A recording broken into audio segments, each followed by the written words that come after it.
Hamımızın tanıdığı Məlik İbn Dinar ilk anlarında həddindən artıq çox içki içir. Buyurur ki, evləndim, Allah Teala mənə bir qız uşağı nəsib elədi. Və bu qız uşağının adını Fatimə qoydum. Bu Fatimə balaca idi, 2 yaşı yox idi.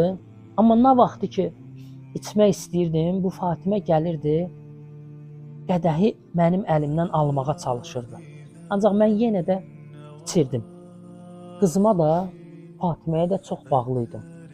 3 yaşına çatdıqda vəfat elədi. Və mən əvvəlkimdən daha pis hala qayıtdım. Öz-özümə dedim ki, bu günlərim o qədər içəcəm ki, heç vaxt indiki qədər içdiyim olmayacaq. Dayanmadan içməyə başladım, özümdən getdim, bir dənə yuxu gördüm.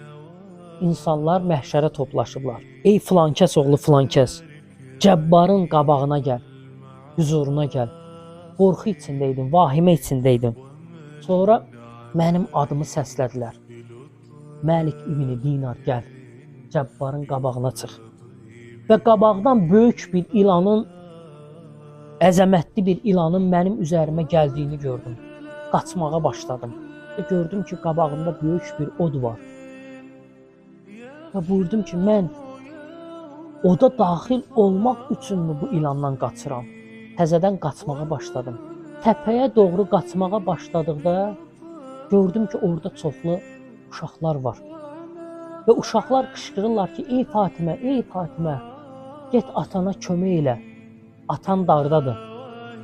Və mən qızımı tanıdım. Qızım mənə tərəf gəlirdi.